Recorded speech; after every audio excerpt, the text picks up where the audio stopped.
Hello and welcome to Sean White's Solar and Energy Storage Podcast. This week we have part 3 of my interview with Greg Smith of Sonnen Battery. Greg used to be the face of SMA America training and is now the face of Sonnen Battery education in the United States. I have known Greg for over a decade and it is always good to talk to him, and even better when I can share this talk with you on this podcast. In this episode, we talk about energy storage self-consumption, energy storage without backup being common in Germany, PG&E public safety power shutoffs and demand for backup in the United States, autonomy, AC coupling, frequency control, module level power electronics, and some companies overestimating the shading losses with string inverters, which Greg is very passionate about. To find out more about solar education and the easiest way to pass NAVCEP exams, go to solarsean.com. And here we go, back to our interview. So there's a lot of different reasons to have a battery, and the one that is kind of popular, and it has to do also with, your utility rate schedule, which people have trouble understanding. And so in certain places, such as Hawaii and Germany and Australia, it's financially reasonable to have a grid-connected battery and to fill it up when the sun's out and to put it back into your loads at nighttime. And they call that self-consumption. So I was wondering if you have a good definition for self-consumption. Yeah, man, that is the bread and butter of the Sonnen batteries in Germany. Matter of fact, in Germany, their units don't even have a backup mode. Mm-hmm. So like when the grid goes down, it doesn't work. Exactly. But cool. Their point is, well, why would you need backup when the grid is so reliable, right? So, well, you guys need to come out here and hang out for a while. You'll realize just how beneficial backup is. Yeah, come to PG&E territory during a public safety shutoff, huh?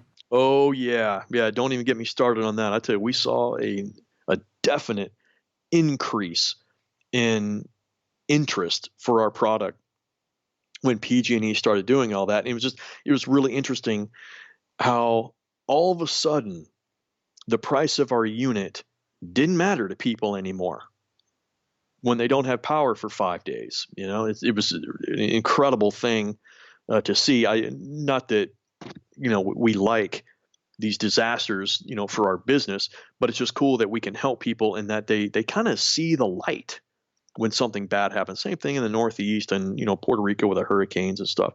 But anyway, the self-consumption mode is a fascinating mode to use. And it looks really cool when you look at the monitoring that we offer, just like everybody has. It's a really neat thing to see. And so self-consumption basically means you are using as much of your own energy as possible to power your home and buying very little from the grid. And we have on the front of our units, if you ever see a close-up of the LCD, you'll see this circle and you'll see a percentage in there. A lot of people think that's the state of charge, but it's really this thing called autonomy. And in Germany, it's called autarky. And the autonomy is this value. You want it to be as high as possible. And so, for example, if the autonomy value is 95%, I call that grid independence. That's my word for self-consumption. And if you have a 95% autonomy, what that means is 95% of the energy that you generated and used in your home came from you, and you only had to buy 5% of your energy from the grid. It's awesome. Do they actually have it so like if you exported, they'd give you over 100%? The system manages the in and out. So anything that's exported wouldn't make the percentage go up because it's not being used. It's just going back into the grid. Yeah, because I teach all these classes and I always want to get above 100%. I know it's kind of impossible, but some do it. But it may only be, during the really sunny times of the year, right? So it's kind of like PV production, right? When you look at over the course of a year, the PV production is better in some months than it is than others. But when you look at the yearly value, it's, it all kind of washes out, right? Kind of like shade. If you have shading during certain parts of the year, in the grand scheme, of the entire year, it's a very, very small loss. It probably doesn't really mean much anyway. So with energy storage also, do you see a lot of gold rushes, as I like to call them? I saw that with solar, 10 years ago and stuff. There'd be some new incentive or some new utility policy, and then all of a sudden self-consumption or something like that will make sense. And then everybody wants to do it. And I guess you've also had the gold rush for having backup power in California. But in a lot of places in California also, they don't have an incentive to really do self-consumption that's that good, that's going to make it worthwhile as much in every area. But then you have these CCAs that are having different policies. Or what are you seeing out there right now? You're on the cutting edge of this. Yeah, so California is definitely, leading with storage. And self-consumption, may resonate with some people, it may not, as far as an operating mode, right? But like we just brought up, ask anybody in PG&E territory here in Northern California if they care about self-consumption, right? They're like, no, I just want your system because I want the energy security. Self-consumption, there's a lot of benefit to it, to using this mode, because you're self-reliant. Matter of fact, if your system is sized well enough, you can become a virtual off-grid environment because your system is so sized correctly that you're using the sun to power the loads during the day and charge the batteries. And at night, you discharge the batteries to cover your load until the next morning. You just rinse, repeat. So I call that a virtual off-grid environment. We have a lot of people that do that. But if you're looking at trying to really save money using an energy storage system and solar, then our time of use mode is probably the most useful. All right. So PG&E, I'm in SMUD territory here, and we do have a time of use rate. And talk to the people in Arizona where they have, morning and, late afternoon peak times. Well, now you can really start, looking financially at a storage system. And I think I did an energy tool-based model for my system here in SMUD territory. And matter of fact, our high peak here is from 5 to 8 p.m. And then it's 26 cents per kilowatt hour. In the summertime, we'll shift to a mid peak from noon to 5, which will be, I think, 18 cents. And then off peak is 11. Last time I looked, that's what it was. And so people look at that and it may or may not resonate with them for a small amount. But when you go to someplace like Arizona, it really starts to add up. And so my system on Energy Tool Base was going to give me a payback. And I've got a 20 kilowatt hour system. The Energy Tool Base simulation was for a 6K PV system, and it was going to give me 9.5 year payback, which surprised me. I thought it was going to be way, way out past 10 years. But when you look at these places like Arizona, you're looking at a 5 to 6 year payback, which is, pretty good. Unfortunately, the solar industry has kind of spoiled everybody on these 3 to 5 year paybacks, and the banks, that's what they want. And I don't know, it's this thing where, no, if I don't get a 3 to 5 year payback, it's got no value. It's like, well, hang on, let's think about that for a second. And so sometimes the homeowners need a little coaching on really what value can be. And then another thing too is, so you don't have a solar inverter, like something that you plug solar into, like an SMA inverter, your old friends. Yeah, absolutely. So we do not provide the solar inverter. And so since we are AC coupled, you do not connect your array to our system. Mm-hmm. So one of the questions that I have about that too is, I know for SMA, who you used to work with, they would have some of their interactive solar inverters that would work with the Sunny Island, that they could talk to each other, so that what they could do is they could, throttle down the solar inverter if the batteries got too full and you were working off grid. What you're alluding to is the frequency shift power control. Yeah. And the SMA Sunny Island Sunny Boy is a very, very special relationship. And what would happen when the grid would go out, the Sunny Island would tell the Sunny Boy to go into this off-grid mode, and it would flip some parameters around. It would open the voltage window and the frequency window. And what would happen is to prevent battery overcharging when the grid is down, right? So when these three conditions exist, grid is down, batteries are full, and you have a lot of excess solar. Yeah, or somebody doesn't even want to connect to the grid. They're just totally off grid. Oh, yeah, well, absolutely. I mean, that's a completely different scenario, but the same behavior would apply, right? What would happen, the Sunny Island would increase its bus frequency. So it's usually at 60 hertz, but it would increase it. And because the Sunny Boy opened its frequency windows and it was in this different, off-grid mode, it would understand that this increase in frequency would equate to a reduction of its solar output. And all it would do is just track off the maximum power point of the array. Yeah. Mm-hmm. So cool. Now, there's not very many things out there that have that kind of relationship. However, Sonnen took a page right out of that SMA playbook. And so when the grid is down, when the batteries are full and you have excess solar, and we have nowhere to put it, right? So normally either excess solar goes into the battery or it would go out into the grid, but we can't do that now. Or a diversion load. Yeah, or exactly, or a diversion or a dump load, which we don't supply unless you had the home automation part. Well, then that's a totally different story. But anyway, you could turn on the air conditioner and the heater at the same time. Absolutely, so many facets to this, right? But just for this scenario, what we would do is increase our frequency again, and so but we can't tell a Fronius inverter or a microinverter or Chint or an SMA inverter. We can't tell them to open their frequency windows to do that same trick the Sunny Island does. So instead, it's kind of a binary behavior, right?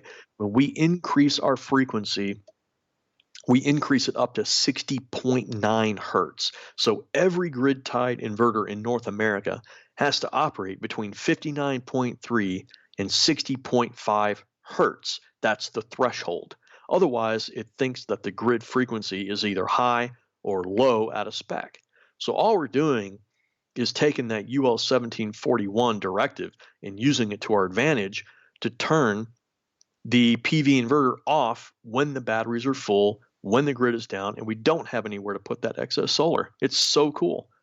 I imagine shifting the maximum power point like this at Sunny Island was doing would be just a software issue that you guys could probably work out tomorrow.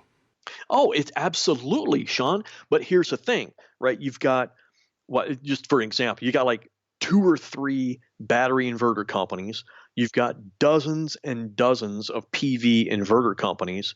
And so the battery inverter companies are like, hey guys, can you give us your API or your algorithm so that we can put your PV inverter in this, off-grid mode so that we can throttle your MPP? Nope, you can't. So that's the reason why the SMA Sunny Island and Sunny Boy are able to do that, because it's the same manufacturer. Huh. So until the PUC comes along and says, okay, all you solar inverters, you need to be able to have battery inverters control you in the same way, then it's never going to happen. Huh. I'm surprised that there couldn't just be some standard that they could talk to each other. Yeah, you'd think, right? So if anybody's listening out there, make it happen, man. Come on, Fronius and SMA. Let's do it. And so we were talking a little bit about MPPT, and kind of what got this conversation first started is I saw you posted a video on LinkedIn, and you were talking about how the microinverter company was saying that, that the string inverter companies were selling you a bunch of malarkey. And I remember you were really good at that when you were working for SMA, and now you're not even working for SMA, but you obviously strongly believe in what you were saying. And what you're saying also makes sense to me, because when you shade a module, it doesn't take out the whole module. That Christmas light effect is kind of a fallacy. And so maybe you were always really good at explaining that to my classes. So maybe you could explain that again. Wow. Yeah. It's just like, it's crazy that we still have to talk about that. And that LinkedIn video that I did, I mean, I went out in my backyard and just did it because I'm writing a book. I got to shading and I just wanted to touch on it, right? Just because it was such a big part of my life, fighting all the marketing stuff, between optimizer companies, micro inverter companies, string inverter companies. And I found the same graphic that we were fighting back in the 2010, 2012 to 2015 eras. It just surprised me that it was still there. And so the premise of the argument is that, and this infographic shows this, and you see this prevalently on a lot of websites out there. And I'm not going to name names, and it's not like you're calling them, that like they're bad. They just don't know. They're just ignorant of how this stuff works. They just want to sell something. Exactly, Yeah. exactly. And it's so in my book, when I combat this specific premise, it takes like 4 pages. And so how are you going to convince somebody that something works? Show them this easy, misleading graphic, or go into the science behind how cells work and how maximum power point trackers work and all this other stuff. It's so difficult. And I cannot believe the response I got from that video, Sean. Like, I just was like, hey, let me just get this off my chest. And the last I looked a couple of days ago, it was at 6,100 views, which is a record for me. But basically what these graphics say is they show like 4 or 5 modules, and they show a leaf on the first module all the way to the left. And what they're saying is, well, that the shading is going to reduce the output of that module by 50%. And so therefore, because you have all these modules connected in series in a string, then the rest of the array is going to go down by 50%. And what they are alluding to, very disingenuously, if the string goes down by 50%, then the output of your dumb old dinosaur Fred Flintstone string inverter is going to go down by 50% as well. And that is a gross, misleading exaggeration. Hey, I love the Flintstones. I do too, but we're talking about George Jetson technology here. Yeah, right? yeah, and it is like, yeah, if somebody got a really old solar module that didn't have bypass diodes in them, like the old Arco solar modules, which I have a few of, then one leaf could take out a string or set the leaf on fire. Exactly, but that is so. The graphic that they use is true, but on very, very specific conditions, and it would take so many footnotes underneath that graphic to make it true that you might as well not even use it. It's misleading and it's very, very deceptive. It disregards the intelligence of string inverters and how they operate. Well, yeah, every module anybody uses today has bypass diodes in it, except for First Solar. Yeah, with thin film. But it like people want to throw, well, it's just science, Craig. I mean, if you do that, I'm like, have you ever gone to an array and just threw a piece of cardboard on one module? Have you ever done that? Well, no. Then why don't you put theory to practice? We did that on our 20 kilowatt carport in Rockland, the very first Rockland office that SMA had. And we got this guy from Solmetric to come out. And he came out with his PV test analyzer, hooked it up to one Sunny Boy 5,000 watt inverter. And Mike Mahan, my colleague, went dumpster diving. I know Mike. Yeah, good guy. I've never been dumpster diving with him though. I did a solar tour with him. Yeah. Oh, he's awesome guy. He drove around the van. It was really cool. Trainer. Yeah. Yeah. He went and fished out some cardboard, and we just started throwing cardboard up on these solar modules, and there was very, very little effect. Matter of fact, when we shaded an entire module, the output of that Sunny Boy inverter went down by 200 watts, which was about what that module was producing. Yeah. So shading an entire module only reduced the amount of power on that string by the one module. So yeah, I still get into those fights, and it's so hard because it's just an easy thing, right? And salespeople generally don't want to take the time to learn the technology. So the microinverters did a really good sales trick, right? You take something very easy to understand. And that graphic always accompanies, like you said, a Christmas tree effect. Oh no, you shade one module and the whole thing goes down. Well, guys, Christmas tree lights don't work like that. Like since LED Christmas tree lights came out in 96, I don't even know why people still use the Christmas tree effect. Does that mean you do or don't believe in Santa Claus, Greg? Oh, I do. I do. Okay. Uh-huh. Yeah, and another thing, I always like to, do with the education thing that I do, I always like to give both sides of the story. Most people already have the side of the story, the module level power electronics. And so your talk that you used to give 10 years ago, you would talk about how the microinverters would break down more. And then even though you might get a little bit more out of the microinverter, you would end up saving time and money and everything by just having one inverter to replace. Yeah, there are so many facets to that, right?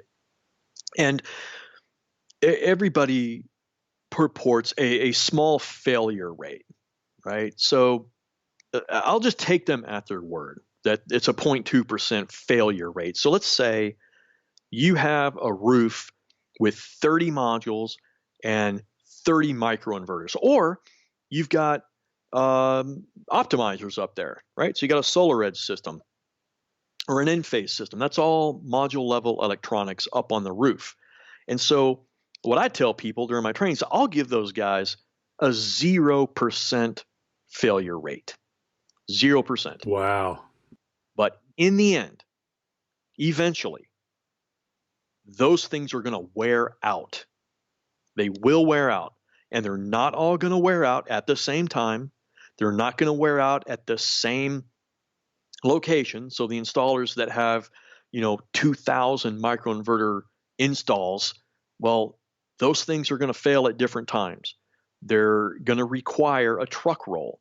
You're going to have your crew getting back up on the roof, taking off modules to get to the module level electronics. And that, my friends, is a higher risk system. And the comeback is always, well, they give me a compensation for that. They give me $150. Well, not all of them do that anymore. But let's say they do. Let's say they keep doing that. Well, how much is your truck roll? And these guys tell me, well, $400. Okay, you're still losing money. If they're only giving you not even half of your truck roll compensation, you're still losing money. So the benefits that people tell me about, right? And I can argue shade, module mismatch, all of that stuff, soiling, none of that matters to me. Okay, first of all, the shading losses, even by their own admission, are small. We beat an SMA inverter by 1.5%. Oh, good job. 1.5% a year. Awesome. With all that extra risk up on the roof. So I don't care about failure rates. I don't care about shading because the losses are small. I don't care about a lot of that stuff because in the end, you are going to have to go up on that roof to swap those things out. So I don't care what the failure rate is. I don't care what their MTBF is. That was the most ridiculous argument I ever heard. Between failures. Mean time between failures. We have a 300-year mean time between failure. Okay, great. So let's put that in perspective. We all have automatic transmissions, and the center gear in most automatic transmissions, the one that turns everything else, has an MTBF of 27 years. Okay, that's the manufacturer's calculated mean time between failure, which doesn't mean anything except a quality assurance for the people that make automatic transmissions. So I'll ask you, have you ever had a transmission last 27 years?